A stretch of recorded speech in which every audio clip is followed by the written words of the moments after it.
दरअसल पहला खुलासा अल फलाह यूनिवर्सिटी को लेकर है, जो आतंक का नया सेंटर बन चुका है, अल फलाह यूनिवर्सिटी।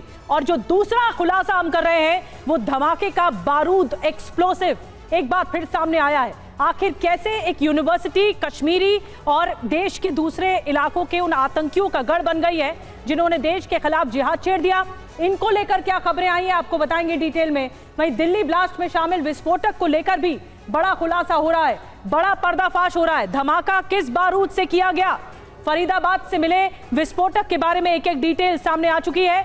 धमाका किस बारूद से किया गया ये आपको बताएंगे।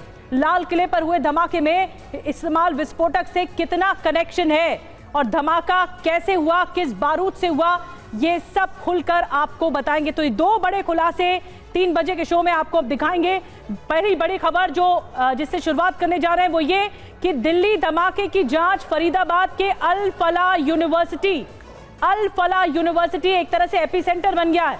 आपको बता दें कि सुरक्षा एजेंसियों ने अब से थोड़ी देर पहले यूनिवर्सिटी की लैब में जांच की है। अल फलाह यूनिवर्सिटी आतंक का नया सेंटर बन चुकी है। और बड़ी खबर बता दें कि विस्फोटक को लेकर दावा हो रहा है अमोनियम नाइट्रेट और फ्यूल का इस्तेमाल हुआ है विस्फोटक में। धमाके में डेटोनेटर का भी इस्तेमाल हुआ है। दिल्ली में ब्लास्ट का पैटर्न पहले से अलग रहा। तो देखिए ये बहुत बड़ी खबर है। यूनिवर्सिटी की लैब में जांच की गई, विस्फोट को लेकर लैब की जांच की गई है जिसमें स्टाफ से पूछताछ हुई है। अल फलाह लैब के स्टाफ से पूछताछ की गई है। यूनिवर्सिटी के 8 लोग हिरासत में लिए गए हैं। तो एक एक परतें खुलती जा रही हैं क्योंकि अल फलाह यूनिवर्सिटी से डॉक्टर उमर का ताल्लुक रहा और अल फलाह यूनिवर्सिटी से डॉक्टर शाहीन का ताल्लुक रहा। यही इन्वेस्टिगेशन का एक बड़ा हिस्सा है और ये लोग सब कनेक्टेड थे, ये लोग सब ग्रुप बनाकर कनेक्टेड थे। आपको बताते हैं कि दिल्ली कार ब्लास्ट में जो एक्सप्लोसिव खबर है, इन्वेस्टिगेशन लगातार ऑन है। अब तक क्या कुछ मिला आपको बता दें। पहली बड़ी बात, अमोनियम नाइट्रेट आईईडी में प्रमुख सामग्री का इस्तेमाल हुआ इस ब्लास्ट में। दूसरी बड़ी बात, इसका फ्यूल का भी इस्तेमाल किया गया इस धमाके में। धमाके का बूस्टर एजेंट बताया गया। आपको बताते हैं कि अल फलाह यूनिवर्सिटी से कई राज बेपर्दा हो सकते हैं। फरीदाबाद में ये यूनिवर्सिटी मौजूद है। 3 आतंकी इसी यूनिवर्सिटी में थे। Professor doctor Muzammil Shakeel university में प्रोफेसर रहा, डॉक्टर शाहीन शाहिद यूनिवर्सिटी में प्रोफेसर रही और डॉक्टर उमर अल फलाह यूनिवर्सिटी में प्रोफेसर रहा। ये तीनों डॉक्टर रहे और प्रोफेसर रहे, पढ़ाते रहे। यूनिवर्सिटी लैब में विस्फोटक बनाने का शक भी है। दिल्ली पुलिस की एक टीम यूनिवर्सिटी में इस वक्त मौजूद है। यूनिवर्सिटी के कुछ कर्मचारी हिरासत में लिए गए हैं, डिटेन किए गए हैं। तो जिस लैब में ऐसा बताया जा रहा है, संदेह है कि इसी लैब में विस्फोटक बनाया गया और उसके बाद अब इसी लैब में पहुंची है दिल्ली पुलिस की टीम जो कि जांच पड़ताल कर रही है। ये जो 3 डॉक्टर आरोपी डॉक्टर हैं, इन लोगों ने ऐसा है संदिग्ध तौर पर इस विस्फोटक को इसी लैब में, यूनिवर्सिटी के लैब में तैयार किया। और क्या क्या डिटेल में जानकारी मिल रही है, पुनीत लगातार हमें सुबह से अल फलाह यूनिवर्सिटी के बारे में बता रहे हैं, कैसे वहां पर टीम पहुंची है, जांच टीम पहुंची है। पुनीत, इस वक्त क्या हो रहा है? दिल्ली पुलिस की टीम अंदर मौजूद है, क्या क्या छानबीन की जा रही है? देखिए, दिल्ली पुलिस के साथ ही जो फरीदाबाद पुलिस है, एनआईए और जम्मू कश्मीर पुलिस इस यूनिवर्सिटी के अंदर मौजूद है। छात्रों से, जो वहां पे डॉक्टर्स हैं उनसे और जो स्टाफ कर्मचारी उनसे लगातार पूछताछ की जा रही है। इसके अलावा जो डॉक्टर उमर है उसके कमरे के साथ साथ ही आसपास के कमरे और फर्स्ट फ्लोर के सभी कमरों की तलाशी ली गई है।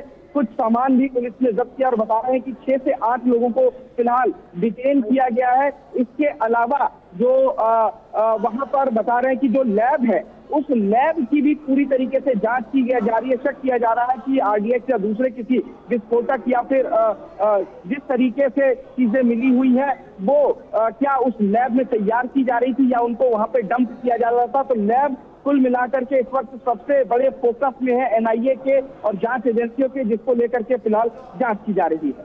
जी, बहुत बहुत धन्यवाद पुनीत। नजर बना के रखिए। अल फलाह यूनिवर्सिटी के बारे में बता रहे थे कि जो उसका लैब है वहां पर भी जांच पड़ताल आगे बढ़ रही है। और आपको बता दें कि दिल्ली ब्लास्ट में जो विस्फोटक इस्तेमाल हुआ उसको लेकर भी कई डिटेल सामने आ रही हैं। ये एक्सप्लोसिव खुलासे हैं क्योंकि अल फलाह यूनिवर्सिटी, कल भी जब पुनीत बता रहे थे फरीदाबाद से ये विस्फोटक बरामद हुआ। अब अल फलाह यूनिवर्सिटी इसके केंद्र में है। एनआईए की टीम जांच के लिए पहुंची है और संवाददाता पुनीत शर्मा की थोड़ी देर पहले की रिपोर्ट दिखाते हैं, वहां पर क्या हलचल थी।